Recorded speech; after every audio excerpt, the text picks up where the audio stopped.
All right, let's get started. Oh, wait, okay.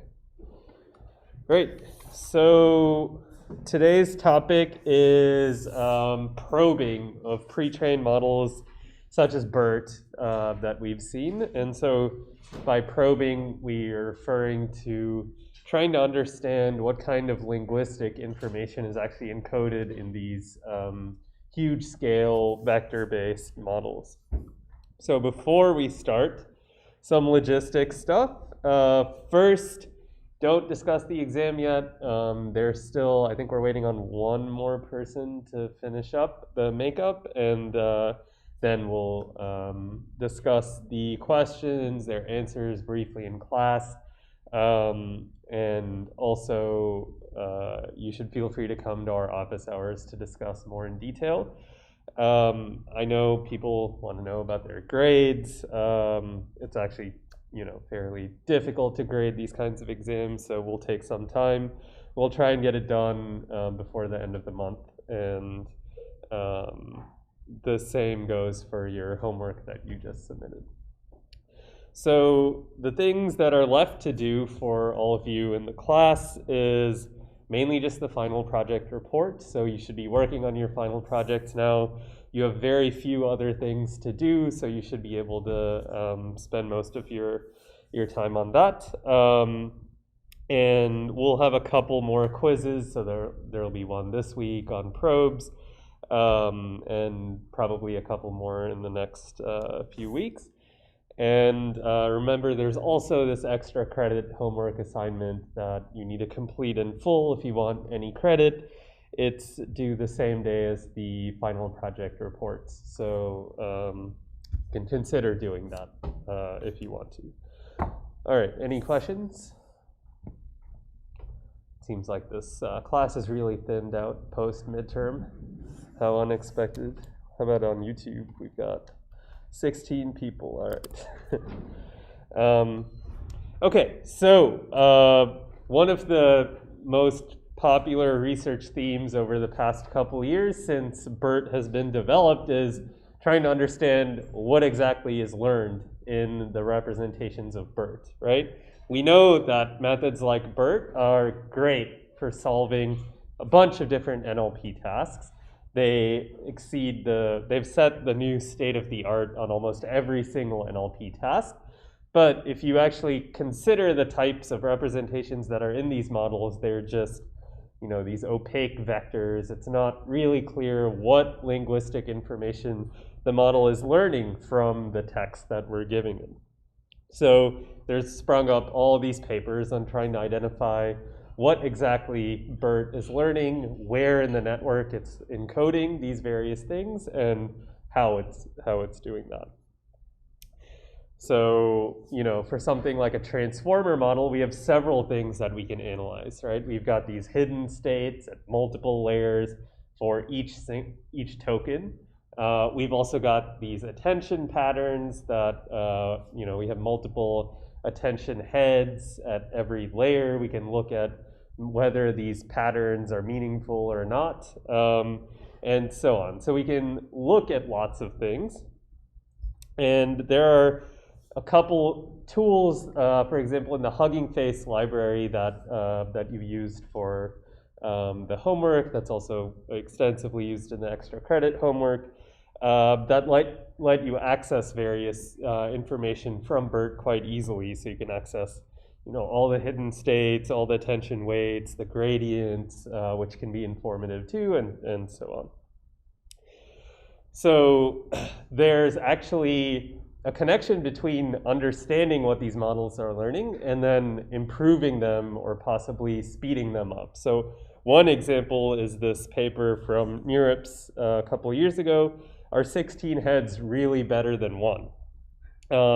So here they found that at test time, if you say train a BERT or train a machine translation model with 16 heads per layer, you can actually prune the vast majority of those heads at test time. Prune means completely remove them without affecting the model's performance on machine translation or on glue and stuff like that. So it seems like the model, so one interesting thing is that if you train the model with only one head per layer, it's going to do much worse than a model that's trained with 16 heads but then pruned down to one head per layer. So there's a lot of interplay between maybe we just don't know how to properly optimize these models, and we have to train them with these huge number of parameters, but then can intelligently prune them after the fact. So there are other kinds of tools that are more complicated than the bertology thing. So Allen NLP had this interpret demo that they released, which has a bunch of different ways you can visualize the importance of various words in an input for making a prediction. So in this example, this is just for masked language modeling. The mask rushed to the emergency room to see her patient. This is also an example of the kinds of bias that are encoded by these pre-trained models. So if you look at the saliency map, so basically what this means is you compute the gradient of the masked language modeling loss with respect to every single token embedding in the input. And then you take the L2 norm of each of these gradients. The one that has a higher norm is more informative to making this prediction than the others. And so here, emergency and her are the most salient words when predicting this mask token. You can see that the model is predicting nurse, woman, doctor, mother, and girl here with the combination of these. So of course, if you change her to he, these models, because they see these kinds of statistics occurring in the data, the probability of doctor goes way up, the probability of nurse goes down. And so there have been many methods proposed that we'll discuss next week on how do we make these models more fair if the data that they've trained on is already biased like this. But anyway, the point I wanted to get across here is that the saliency map is one easy way to visualize like which words BERT is actually paying attention to when making a certain prediction. And you can do this not just for masked language modeling, but for any task that BERT is being applied for. So for example, in sentiment analysis, you can compute the gradient with respect to each token in your input sentence, and you'll probably see that BERT is focusing more on those sentiment polarity containing words like awful or good or great or so on. Okay, so all of the methods that have been proposed basically fall into two categories here.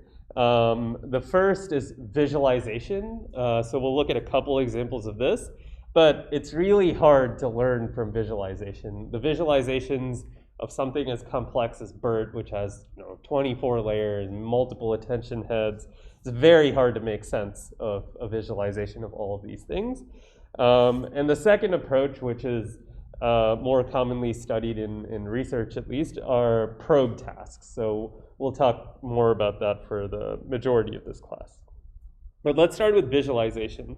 So one of the most striking examples of visualization is from the original GPT paper by OpenAI, where they showed that they trained just a language model, right, like a GPT, and then they used the representations of the language model to train a classifier for sentiment analysis.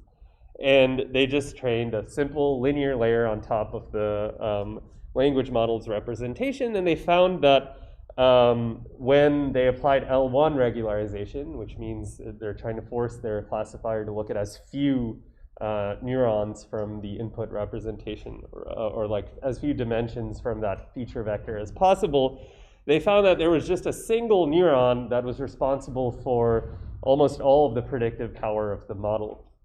So here you can see the plot from their paper where this was just binary sentiment prediction, negative versus positive, and this sentiment neuron, which is what they call it, you can see when there's a negative review, its value is clearly different than when it's a positive review. So they went as far down as identifying a single dimension of that feature vector, which seems to encode the sentiment of a particular example. This is not not common at all. If you look at BERT and try to do this, you're probably not going to be able to do it. But it's a cool visualization, right? And it shows that sometimes you can just have this one-to-one mapping between this neuron is doing sentiment analysis. Okay, how to do explainable AI for text similarity tasks using BERT. Maybe this will be more clear after we cover probe tasks, but again, this is not something that is easily done in visualization-based methods. So this is just an example of how hard it is to use visualization to make any conclusions about how the model is working. So this is called LSTM Viz. We didn't talk about LSTMs in this class, but it was the most popular model class before transformers. It's a type of recurrent neural network. And it's also very complex. It has a lot of different gates and various computations that are happening at each time step of the model. You can see they're trying to visualize word embeddings, the similarity between different hidden states, and they have all these heat maps and this plot thing up here with various thresholds and parts of speech over here. But you can see that, like, you know, it's going to be at least very difficult to find patterns, even given an interface which has as many features as this one. So, you know, the difficulties of visualization kind of motivate a different form of exploring what is contained by these models. And so in a probe task, you have a specific property that you want to figure out whether the model has encoded or not. So in visualization, it might be that, you know, you don't even know what you're looking for. You just want to find cool things from a visualization. But in a probe task, it's more focused. Like, you might care whether or not the model is encoding part of speech information in the token level representations.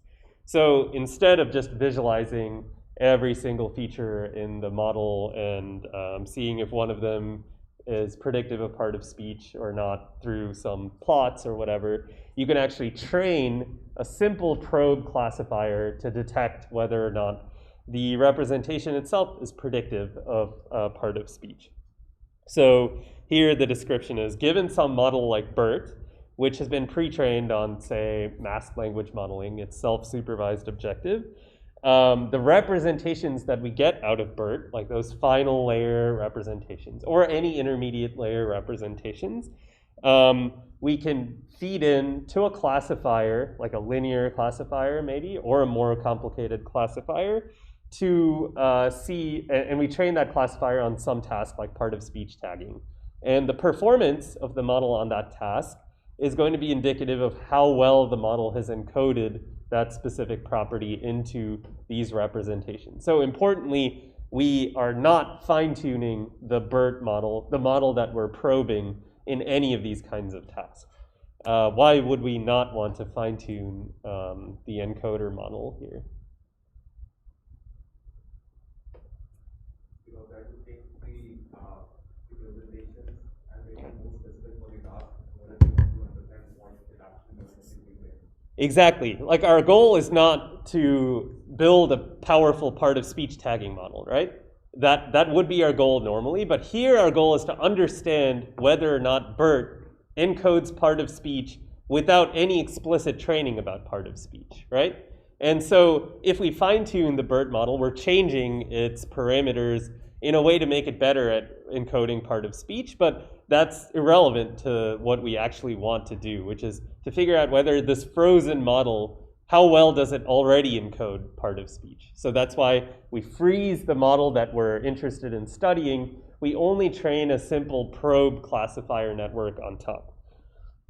So this, one of the assigned readings for today was this paper. It's like how, I forget the name. Let me look up the name, because it's a funny name.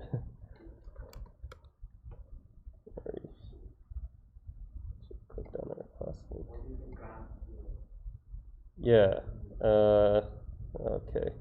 what you can cram into a single bleeping vector. And so they're interested in, given some sort of NLP model that produces representations of text, can we design a bunch of different probe tasks to see what kind of information is crammed into this vector? Whoops, here are some tasks from their paper. So given the sentence representation, let's say we're using BERT. So we can get the CLS vector that is associated with a particular sentence, right? Let's say that this is this blue vector. It's fixed, it's frozen, we're not going to fine tune into this BERT model. Now we're going to train a simple classifier, which we call the probe network, and we can predict some property of the input. So one thing we could do is predict the length of the sentence, right? So does the CLS vector encode whether or not a sentence is long or short? So how would you train a classifier for this task? What would that look like? What is this probe network? What could that look like?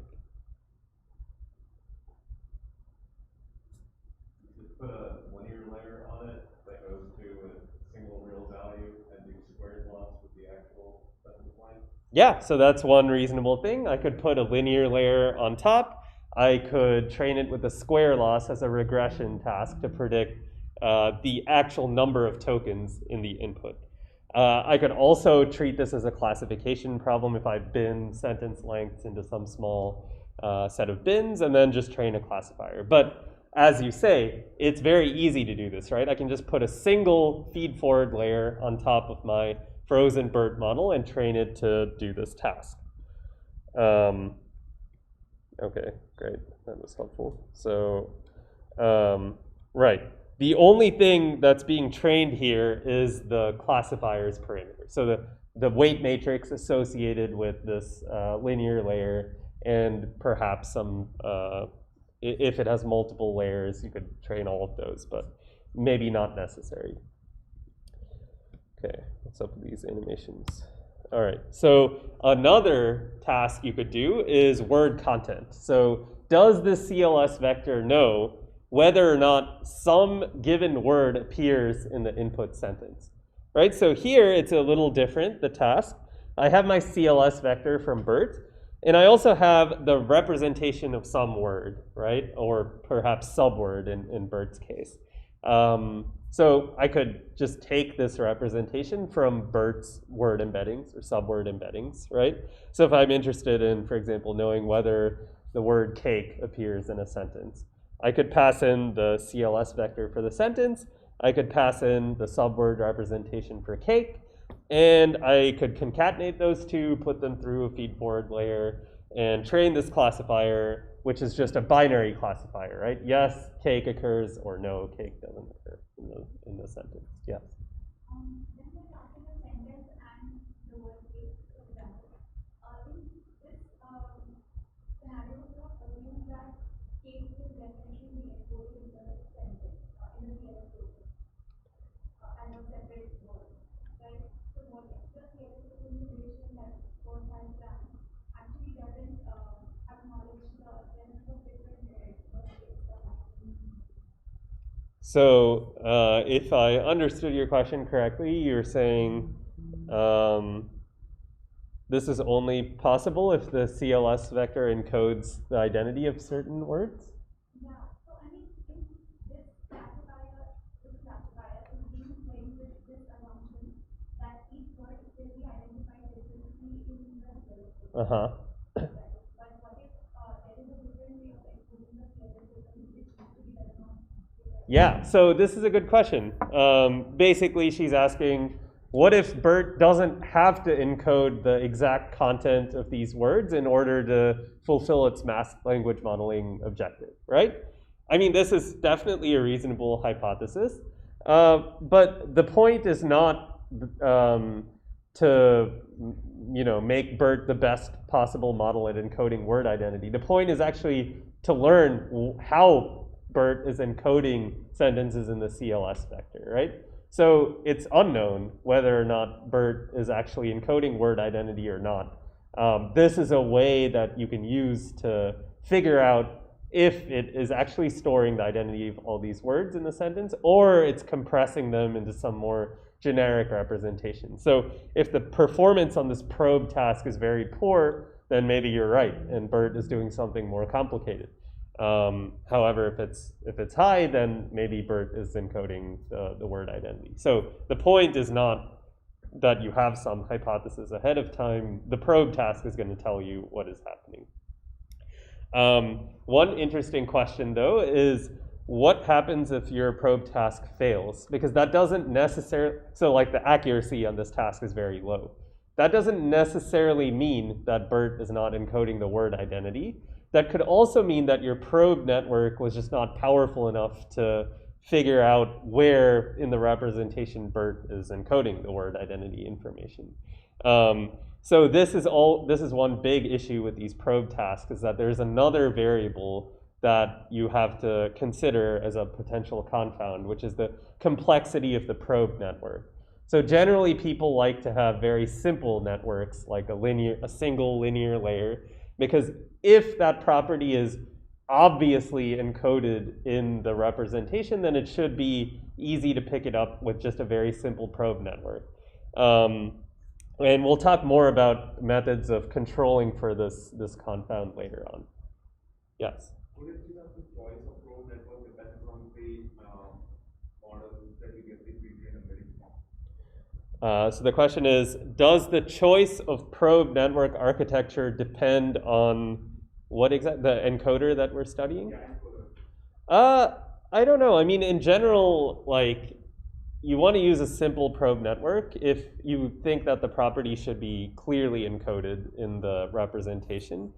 With something like BERT, where you have these highly nonlinear computations, perhaps you might want to use a highly nonlinear probe network. But as we'll see later on, more complex probes are capable of learning even arbitrary functions, and maybe not even meaningful ones.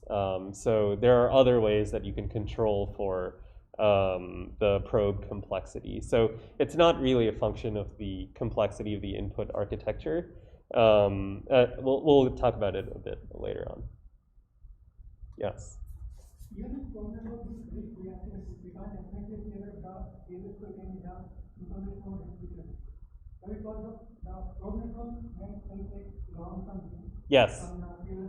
Yes, that's right. So the question is about the converse, right? If the probe network does really well at identifying this word content, that doesn't necessarily mean that it's encoded in the BERT representation. That could just mean that the probe network is too complex. So yes, both of these questions we'll address in a little bit. Yes? Yeah, but with more data, it will mean that it is somehow encoding the word as well, right? With more data, not because on lesser it can overdo it, but on more it won't. Well, we'll see later on. There's a way to get around this. Oh, okay. So another probe that was experimented with in this paper was word order. So given a sentence representation and two words, both of which occur in the sentence, does the representation encode which word came first, right? So you can see the various different input formats that you can perform in a probe task. You can do regressions, pairwise or triplet classification, and all of these can basically be accomplished by the same set of probe networks, just some linear layer, have a regression or classification objective on top of it. Okay, so some other ones. We might be very interested in linguistic properties like part of speech or parse features, or whether or not BERT encodes like entity boundaries, things like that. All of these can be formulated as probe tasks. So for example, let's take part of speech tagging.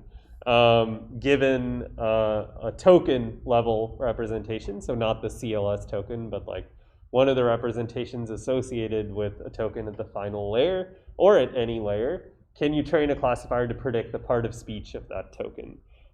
Similarly, given some token, can we predict what entity type it is, or if it's even an entity or not? And we'll talk a little bit more about these more syntactic parse tree type features, which which are also a cool avenue for probe tasks. Another cool one is co-reference. So given the representation of, say, some span of text in the sentence and then some other span, you can train a classifier to detect if those two are referring to the same entity. This is the task of co-reference resolution, which we'll talk about a little bit more in a future lecture. But you can see how like all these linguistic properties that people care about can be converted into these simple classification-based probe tasks on top of representations derived from these large neural language models. Okay, so we have a question. At training time, the only difference between fine-tuning and probing is the fact that Bert's weights are frozen in case of probing. Yeah, that's right. I mean, that's the difference in the functionality and how you're implementing it, but also your difference is in motivation, right? You're not trying to maximize performance on this task. You're just trying to see how well the pre-trained model has learned these tasks despite not being trained to, for example, learn explicit co-reference, right? It's pretty cool that BERT can do this task despite it seeing no labeled co-reference data in its during pre-training. Okay, so the high-level motivation at this point, yes. In some of the tasks that we showed in the previous steps, especially where there are multiple token representations as input. Mm-hmm. So would it be useful here to have them attend over each other, so rather than having a simple classifier? Like some of these tasks, would they benefit from an attention sort of mechanism as well? I mean, you always have to be conscious of making your probe task too complex, right? So even if, for example, let's say you're doing part of speech tagging, and you want to know if each representation in some window encodes the part of speech of that token or something like that. If you add attention or some other complexity, then the model could potentially do this task with just the word, like uncontextualized representations, and then learn a simple composition function using, say, attention to perform the contextualization with just the part of speech objective. So this would be kind of breaking the probe objective, because now the actual probe model has learned how to do the task, not the pre-trained representations. So you need to be, conscious of introducing too much complexity. I mean, is going back to the motivations, right?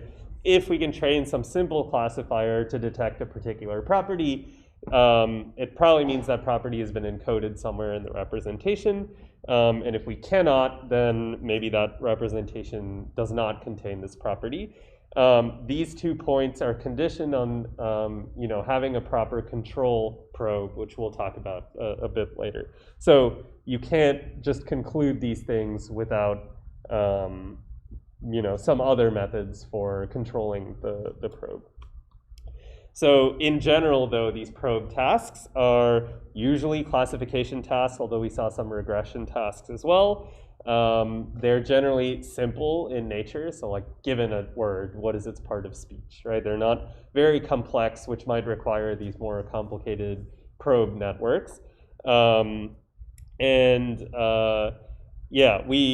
don't need to kind of design our probe network based on the architecture of the encoder. It should actually be completely agnostic to we just should assume that our encoder network produces a single vector, and then that should be input to a probe network. But that's it. It doesn't matter if this is BERT or Elmo or some average word embedding. The whole probe style setup should work the same for all of these things. Okay, so I think we've already talked about this, how to set up a probe, but essentially this blue part here, like all the stuff happening in BERT is completely frozen, and the red part is what we're fine-tuning to predict some linguistic property. So there's a lot of cool other things that we haven't discussed that you can probe for. For example, you can test numeracy. So one of the papers in this vein, or actually a couple different papers, look at how well does BERT understand numbers, for example. So you can give it a list, like 9, 4, 12, 1, 11, and you can pass that to BERT, with your pre-trained embedder, or Elmo, or whatever, so you get some embeddings. And now, because this is a more complex probe task, so the goal is to see whether or not the model understands which number is the max in this list. So you have 9, 4, 12, 1, 11. You set it up as a binary classification problem, so at each token, the model is outputting yes or no, this is the maximum element in the list. The probe network here actually has to model all of the words at once because it's a list, right? It needs to go through the list and identify which one is the largest. So there's this a more complex probe network, a recurrent network that allows the probe to look at each element in the list. This could be some one-layer transformer or something as well. And it makes these predictions, these binary predictions, and then you can take the argmax of these to identify the max. So there's also a simpler problem, which is decoding. So given the input 9, can you produce the actual number associated with that input? So you can see here 9 goes through BERT, you get some embedding for it, it goes through a single linear layer, and that linear layer predicts 8.5. You can apply a regression objective to make this close to 9. There's also other things you can do like addition. So given the embeddings of 7 and 2, can the model predict the number 9, right? So we'll talk about these ones on the bottom a bit later. But the general trend, yes.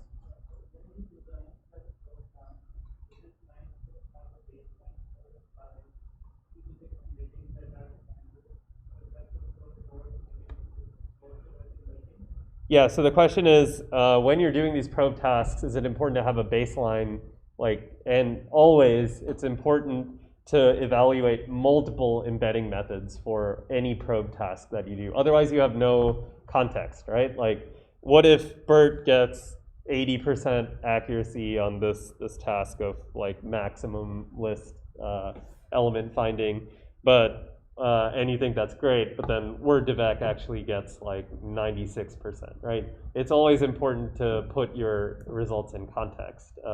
So you should be evaluating not only your method or BERT or whatever, but a bunch of different methods. I mean, the nice thing about this methodology is you can evaluate anything that gives you a vector output, right? So yeah, I mean, of course, it would be nice to control the dimensionality of all these methods. So if you had a bunch of different methods that give you the same dimensionality vectors, for example, BERT and Roberta might give you the same dimensionality CLS vector. So now you can control exactly for the size of the probe network and its architecture can be exactly the same, and you can see which one is giving you a higher performance on this task. I mean, in general, this is not possible with all methods, but you can try and be as close to having the same probe architecture as possible. Okay, so one of the findings from this sub-area of NLP research on probe task, generally that when we have these huge transformer or recurrent neural language models, the bottom layers, the ones closest to the embeddings, tend to focus more on local information, like local syntax and stuff like that, while the upper layers, the ones closer to the final layer, they tend to focus on more abstract concepts and semantics and so on. So this is a finding that has been mirrored in computer vision with these convolutional neural networks. We see one example here for part of speech tagging in a 4-layer LSTM language model. We see that the first layer gets a performance of 97.4%, the fourth layer 96.6%. I mean, of course, these differences are not huge, but the plot is made to, it's very misleading unless you read the numbers. But, part of speech tagging is a task where if you just pick the majority, the most frequent part of speech for any given word, and don't even model the sentence itself, you're going to get 90%. So a 1% difference is actually not as insignificant as you might think. You can see a similar trend in parsing, for example. On the other hand, this co-reference task, right, predicting whether two entities or two spans are referring to the same thing, this is the opposite. So the lower layers are not as good at this task as the upper layers, which may mean that this task requires more complex modeling of the long distance context across the whole sentence instead of this more local context. There's this paper called BERT Recovers the Classical NLP Pipeline, which shows this in a nicer way. So here, this plot is showing the expected layer. So given a particular probe, the expected layer at which the probe model correctly labels that example. So basically, it's like which layer is best at performing this task. And so you can see in BERT the part of speech tagging, the expected layer is like 3, whereas for something like co-reference or resolution, you have to go up to like layer 9. I'm not sure if this is actually for BERT. Yeah, this is for BERT. Yeah, something like relations between entities requires more higher level information. Okay, so like switching a little bit, we might be interested in this notion of tree-like structure in text. So we haven't actually talked about parsing at all in this class, but it used to be like probably the dominant area of NLP in like the 2000s and early 2010s. There was a lot of work on building models to get these kinds of tree structures from sentences, which, so this is a dependency tree here. The root, so given the sentence, the chef who ran to the store was out of food. This is a little difficult to understand maybe because you need to know who was out of food, the store or the chef, right? And it becomes clear from the dependency tree that was out of food is modifying chef and not store. So maybe this kind of parse is helpful in kind of making sense of these more challenging sentence level understanding tasks. Of course, nowadays it's very hard to get any improvements out of your BERT type models by adding this kind of external parse tree stuff to it. But it used to be very useful as a source of features. But now that we have a model like BERT, one natural question is maybe it's already encoding this kind of tree structure, and that's part of why the model is so good at these downstream tasks. So we might want to design some syntactic probes to see if you can recover this kind of tree structure from a BERT model. So, right, there are two interpretations of the sentence, right? One is, there was no food to be found in the store, so the chef went to the next store. This would be the case if the store was out of food and not the chef. The other is, after stocking up on the ingredients, the chef returned to the restaurant. So this means the chef was out of food, he went to the store, and he got more food. Now he's no longer out of food. So you can see that the distance in the tree, like the number of edges between was and chef, is only 1 in the dependency tree, but it's 4 from was and store. So this might be a cue that one interpretation should be preferred. So how do we probe for trees? It might seem complex, right? How do I get this whole tree structure out of a single vector, or the vectors for 2 different words in the sentence? One way you can do this is first have a probe that, just given the token level representations of 2 of the words in the sentence, predict the length of the path between those 2 words in the dependency tree, right? So for this case, you would predict 1 given the embedding of chef and was. You predict 4 given the embedding for was and store. So you could also predict the depth of the word in the parse tree. So words that are higher up in the parse tree are closer to the root. So the root in a dependency tree is usually the main verb of the sentence. The next, its children are going to be like the main arguments, like the subject and the direct object. Words that are farther down in this tree are more likely to be like modifier type words that are not as important as the words that are farther up. So we can predict both the distance between two words as well as the depth of each word. And both of these together allow us to kind of recover this full tree structure. So we can set up both of these structural probe tasks. First, given two words, predict the length of the path between them. Second, given a word, predict how far down in the tree it is from the root. And the result here shows that compared, so going back to your question, you should do this across multiple different models. Here they look at Elmo, BERT, and I think this number here is which layer they're looking at. So they look at Elmo, the first layer, BERT base, the seventh layer, BERT large, a couple different layers, and you can see that for both these distance and depth, the BERT large higher up in the tree seems to be doing better than Elmo at this task, which is pretty cool. Also, we talked about these numeracy tasks before, so let's take a look at the results. Like, can BERT do something like this where you give it two numbers and ask it to predict the actual value of the sum of those two numbers? The result is actually kind of bad for BERT, and this makes more sense if you think about it, right? So Elmo, remember, uses the character level CNN to represent each word in the input. BERT uses a subword tokenization. And it's likely that a subword tokenization is not a good way of representing numbers, whereas a character level one, if you consider a number as a sequence of digits, then it makes sense to model it at this digit level rather than maybe in a subword tokenization you have random like 2 or 3 digit numbers that are included as subwords in your vocabulary, which makes it a little more complex.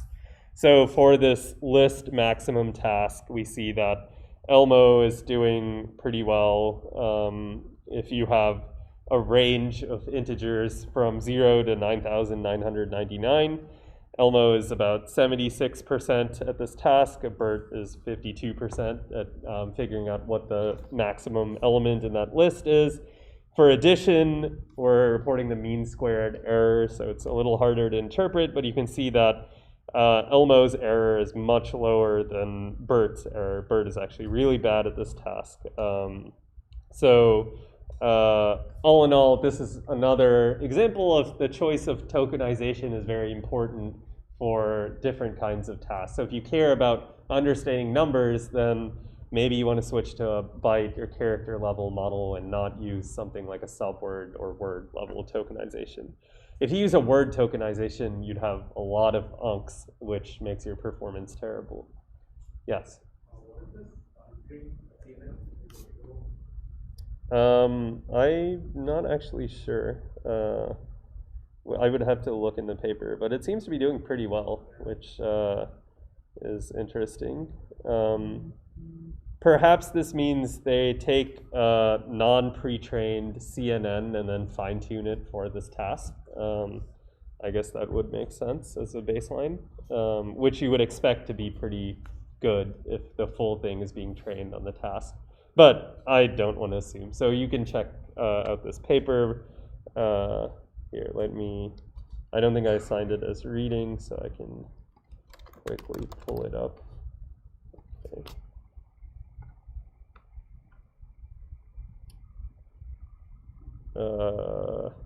Yes, this paper. Do NLP models, no numbers, probing numeracy and embeddings. So you can take a look at this, and actually maybe we can just find it here, since I already opened it.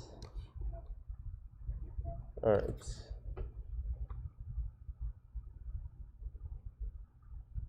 Okay, that's not very clear. Probably have to read a little. Oh, okay. All pre-trained methods, all methods except the char CNN and char LSTM are fixed during training. So those models must be being fine-tuned, like not just the classification layer, but also the parameters of the CNN are fine-tuned. So yeah, it's not like, I think it's a nice maybe upper bound kind of thing. But all right, let's go back to this. Okay, we have a question. Doesn't it make more sense to design the probing architecture to match the decoder architecture that the pre-trained encoder is normally used for? For example, representations in BERT are attention-based, so maybe fully connected layers may not be able to capture these. I mean, at the end of the day, these probe tasks all occur on top of vectors, right? So any model that produces a vector, you can very reasonably think about putting a feed-forward layer on top of it to predict these various properties. You could even do that on top of attention scores. If you thought that the attention scores themselves were predictive of some property, you could put, figure out how to represent the attention scores. There's just a vector, right? Although you have like variable length sentences, so you might have to do something special to deal with that. But you could potentially do some pooling over the attention scores and then put a feed-forward layer on top. I'm not sure if that answers your question, but okay. So this paper concludes that for all of their experiments, they found that the character level CNNs are the best for capturing the meaning of numbers, which makes sense. Okay, so another type of probe that we haven't discussed is more interesting now in the context of knowledge bases. So traditional knowledge bases are kind of like databases where you have, or like graphs, where you have a bunch of nodes that are entities, and then you have edges, which are relations between those entities. So for example, Dante and Florence could be two entities in your knowledge base, and they might be connected by this born-in relation. So knowledge bases traditionally are manually constructed, and they take a lot of effort to create these things. There's a lot of work, such as in our EASL lab here at UMass, on automatically constructing knowledge bases, but the traditional knowledge base structure is always a discrete, like graph-like structure. You have these entities and relations in this graph, and it makes it very easy to traverse the graph, right? But there will always be problems of maybe it's hard to encode a particular relation in such a graph, or maybe you haven't observed, or someone hasn't annotated and your methods weren't able to recover a particular relation or entity or so on. These are the main concerns with this approach. And so a lot of people are interested in, well, if I just train a BERT, can I recover a bunch of these relations from a knowledge base? If I can do this at a reliable enough rate, then maybe I don't need a, like discrete knowledge base. Maybe I can just use BERT as or some other method as a knowledge base. And we see now with these huge models like GPT-3 that they're very good at recovering these kinds of world knowledge type relations. So of course, that's not to say that this is the right approach. If you have a very specialized domain, like, I don't know, maybe your company's developing a very specific product and you have a bunch of instruction manuals or something like that, there's no way BERT is going to be able to just tell you what all the important relations in your manuals are, right? You might have to actually build your own knowledge base, and then you can build like some sort of QA system or whatever on top of that. So there have been a bunch of probe tasks that explore how much knowledge, so now we're moving from these kinds of syntactic types of probes to these actual knowledge probes, how much world knowledge is encoded in BERT. So one way to do this is by looking at this kind of prompt-based thing that we've been talking about, right? In a discrete prompt, I can write something like X was born in Y, so a kind of template. If I provide one of the entities, like Dante was born in mask, and I put this into BERT and see what it actually predicts for that mask token. If it predicts Florence, then maybe the model has learned this fact. Of course, there is a problem with this setup, right? One problem is, what if Florence is split into multiple subword tokens? Now I can't predict Florence from just this mask token. So dealing with subwords is pretty complicated. You might need to do this for multiple mask tokens. It's really unclear what the best way to do this is. But anyway, people have tried doing this with, maybe you can construct a data set such that all of the answers are one subword or at least X subwords, at max X subwords or something like that to do these knowledge probes. So again, this is very similar to the prompt-based engineering, because if I ask you like here, who developed the theory of relativity, maybe there are multiple different ways of phrasing this kind of a developed relation, like who invented, who developed, X developed Y, X invented Y, X formulated the theory of Y, right? Maybe some of these are more predictive than others. So we run into the same issues that we have in the discrete prompt tuning case. Okay, seems like for prompt tuning to work, we must be assuming that our language models do in fact encode all sorts of information that these probe tasks would be testing. I mean, it depends on the task that you're trying to use prompt tuning for, but yeah, if the task requires knowledge of, say, world knowledge or syntax, and the model can do this with a simple prompt, then yes, the model probably has learned these abilities during pre-training. Okay, so some examples of this kind of knowledge probing. Here we see a bunch of different query templates with one of the things filled in.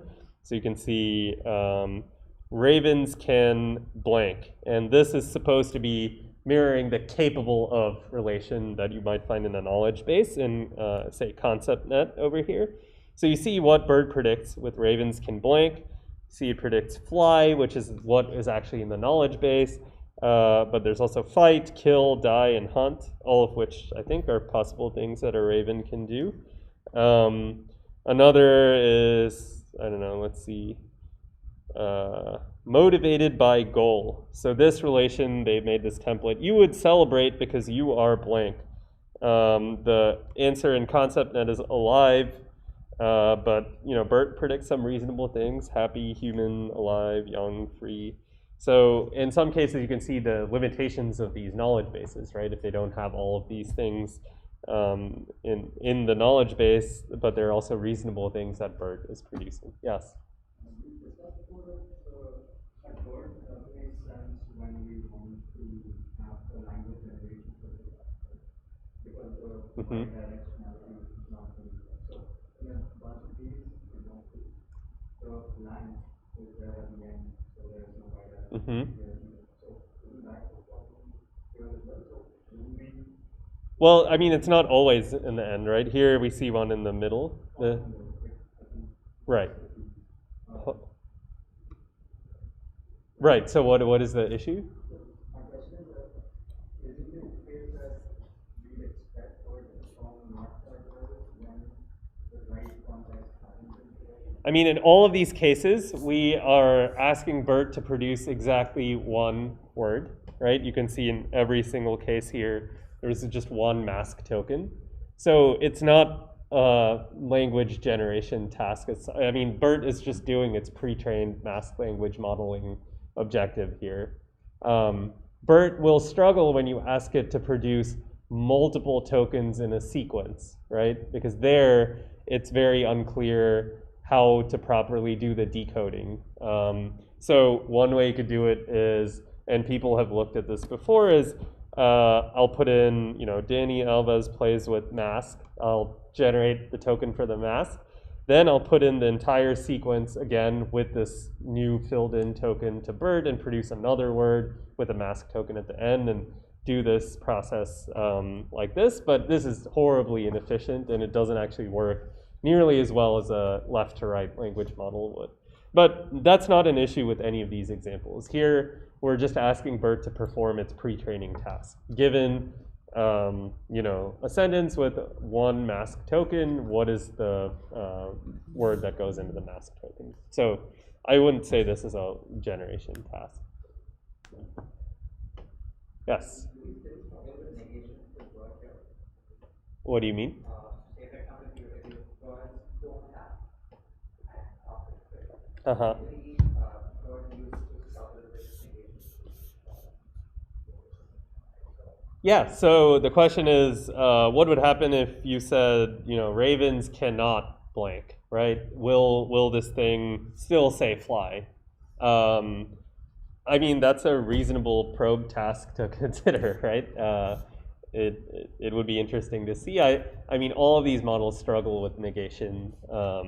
Someone was telling me that, they tried to have GPT-3, like, just with a prompt, write a sentence. So one of their prompts was like, write a sentence that includes the word raven in it.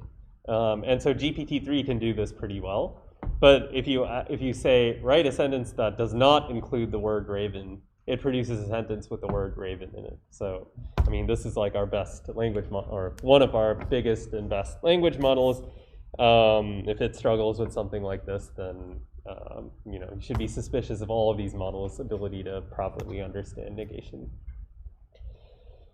Okay, can we have multiple masks, say 1, 2, 3 in the same sentence, then pick the best number of masks? I mean, it's hard with subword tokenization. Okay, message retract. We'll ignore that then. All right. BERT contains relational knowledge competitive with symbolic knowledge bases and excels on open domain QA. Of course, that's setting aside all these issues with subwords and multiple subwords and decoding them. But with certain types of relations, you can see here we have some baselines from different corpus, and we have these language models. I think these ones are BERT, and it's doing pretty good compared to the baselines on relations like birthplace, birth date, death place, and so on. So obviously this is a very limited study here, but to some extent we can conclude that BERT is encoding world knowledge about famous entities and things that are, BERT was trained on Wikipedia, right? So a lot of entities in Wikipedia it knows about. Okay, so let's get back to the complexity of the probes. Like, we've seen a bunch of different types of probes now. And, before, so there's been some developments in this that I'll talk about, but before there were like two competing views, right? One is you want to have as simple a probe as possible because you would hope that the information that you're looking for is easily or obviously encoded in the vector. However, there's a counter argument, which is maybe the information is present in the vector, but it's very nonlinearly encoded. It's very complex. You can't recover it with just a simple probe. You might need a nonlinear probe, a very complex probe to recover this property. And the fact that that probe can recover it, but a simple one can't, might mean that the information is encoded, but just not in an easily accessible way. So Hewitt et al. In 2019 developed this notion of control tasks, which is pretty interesting and gives you a way of kind of controlling for the complexity of the probe network. So the idea is that you have one task that you care about. So let's say you care about part of speech tagging. You want to know, for example, that the is a determiner in this case, and cat is a noun, and ran is a verb, and so on. And so we already know how to train a probe task network for this, right? I could take my BERT embeddings for all of these words. I could put a classifier on top to predict the part of speech, right? However, I could have multiple different architectures for my probe network. In this paper, they just look at increasing the number of layers in the feed-forward network, right? So I can have a 1-layer probe, a 2-layer, a 3-layer, 4-layer probe. And I can have a control task. So in this setting, since here basically I have a setting where every word type in my vocabulary is mapped to a particular label, right? So the cat ran quickly in part of speech tagging. For every word type, I'm going to assign a particular label. Of course, some of these might change depending on the context, right? So Dog could be a verb, for example, in a different context. Regardless, we'll have a control task where we'll just randomly assign word types in the vocabulary to a particular label. We can control this for having, say, the same number of labels that we would have in a part of speech tagging experiment, but all of the groups are just randomly assigned. So like this exclamation point and the word after will always be assigned to label 42 in our control task. The and ran, these are not the same part of speech, but we randomly decided to assign them label 10. So you can see the different labels here, right? The is a determiner here. In our control task, it gets this random label of 10. Ran is also in the same class. It gets a label of 10, even though it's a different part of speech.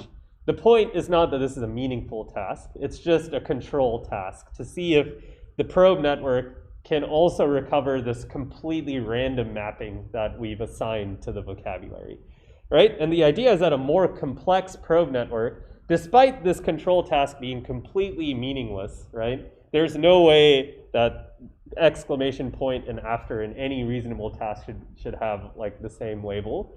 But with a very complex probe, it can certainly learn to memorize this mapping, right? And that might be a sign that the probe network is too complex, especially when you compare it to the performance on the part of speech tagging tasks that you care about. So, right, the control task for this particular setting is for every single token, I have some function that maps that token to some label specified by the process that we're generating these control labels. So here could be just a random label as in this example. So this paper introduces the notion of selectivity of a probe network. And this is what you actually want. So you want the case where there's high accuracy on your task that you care about, like part of speech tagging, and low accuracy on the control task, which is meaningless, and you don't want it to be high because it's completely random, right, the setting of these labels. So you can see in this, not number of layers, but number of hidden units in this linear layer for the part of speech tagging probe. So from 2, so very small, 4, 10, 45, and 1,000. The top bar here is the accuracy in the part of speech tagging task. The bottom bar, the bottom points, the red points, are the control task accuracy. So you see that the control task accuracy is rising as you increase the width of this linear layer. I assume it's also some layers that are being added here. But regardless, like the number of parameters in the probe network is increasing. And with that comes the probe's ability to memorize this random mapping of labels to words. You see that at some point, the model is achieving like 90-something% accuracy in the probe network, while it's getting like below 70 or below 60% on the control task. So the difference between the task you care about and the control task is something that you might use to select the complexity of the probe network, is basically what this is saying. So, before we talked about this, you guys had a lot of questions about, what's the difference between using a complex probe network and a simple probe network. The answer is not really that clear, right? You have to, one way to do it is to design a control probe and then look at different architectures for your probe network and pick the one with the highest selectivity, the largest difference between these 2 points. So this was a very influential paper. I think it might have won a Best Paper Award, and people have been using these kinds of control tasks since for probing their representations. So just one of the results from their paper, again with part of speech tagging, if you're using just a linear layer without any nonlinear hidden layer, you see with these 3 different models, maybe Elmo first layer, Elmo second layer, the accuracy on the part of speech tagging task is quite high, and the selectivity is also pretty high. So this is the difference from the part of speech tagging and the probe network. If you add one hidden layer to your probe task, the selectivity goes way down, right? So this means that the probe is also doing a good job. So the probe network does a good job of memorizing random mappings. And so perhaps this result is not as meaningful as you think it is. So you should be careful. Okay, so one other thing we can do with these probe tasks is if we find, for example, that our model is not good at encoding part of speech representation, we can actually fine-tune our model on the probe objective to make it better at this particular task if we think that that information will be useful for whatever our end goal is with this model, right? So, for example, one way to do this is if your model is lacking world knowledge, then and you use some sort of like probe like the one we discussed where you say, you know, X was born in Y, and the model is really struggling at this. You can just add this as a new objective to your model, right? And actually train the parameters of BERT to do this task. You could also, when you're fine-tuning, include the masked language modeling objective too, so it doesn't forget all of the stuff it's learned from masked language modeling. But with some weight, the loss will also include the probe objective. And there have been many different approaches that kind of address this, you know, taking probe objectives and using them to fine-tune the model to get improved downstream performance. One of them, which I was just discussing, is a no-BERT, where you're actually fine-tuning the model with these entity and relation representations from a knowledge graph to make it better at learning this kind of world knowledge. So yeah, I mean, this is one potential way that you can improve your models, although, you know, multitasking with many different probe objectives also runs into some issues with determining the weights of the loss and so on. So that's something to keep in mind. All right, so I think that's all I had to say about probe tasks, and we're actually done early for once. Are there questions? Yes? So earlier when you were talking about like which layers of the model have different accuracies, so Mm-hmm. when they're doing the experiments, how do they isolate those layers against like the accuracy for each layer? So with BERT, I can extract the representations at any layer, right? So if I want to see how well is BERT doing at the third layer at part of speech tagging, I can just extract all the token representations at the third layer, like the output of the third transformer block, and train my classifier on top of those representations to predict part of speech. So that's what they were doing. They did that for every layer and looked at which layer is the best at this task. Okay, any other questions?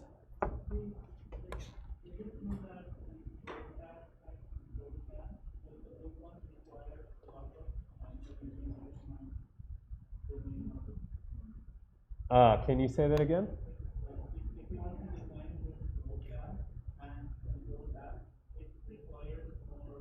I see. So the question is it hard to design a good probe and control task?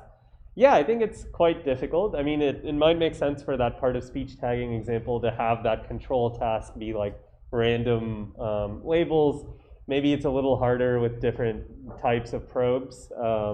So yeah, I think both are kind of difficult and do require domain knowledge of how the linguistic property that you care about works and how you can formulate it into a simple like classification style problem, right?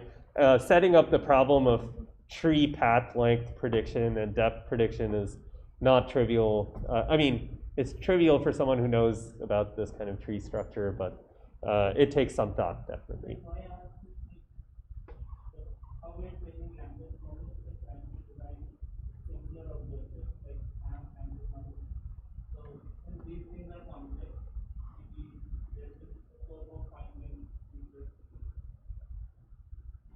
Yeah. Are you talking about simpler probe tasks?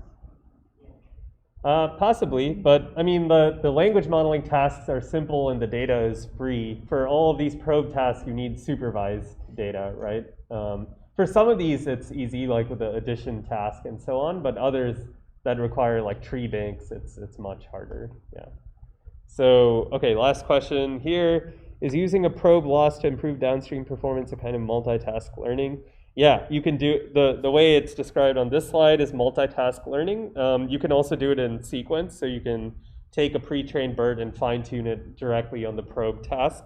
But that might run into some catastrophic forgetting issues as well. Okay, so, all right. I guess I will answer this question later. Next class we'll be talking about semantic parsing, which is a interesting type of QA task where you translate natural language into, it's not only a QA task, it could be for instruction following for robots, for example, where you take a natural language statement and convert it into some logical form that can be executed by, you know, like on a database or through some robot to do some action or something like that. So that's what we'll talk about on Wednesday. See you then.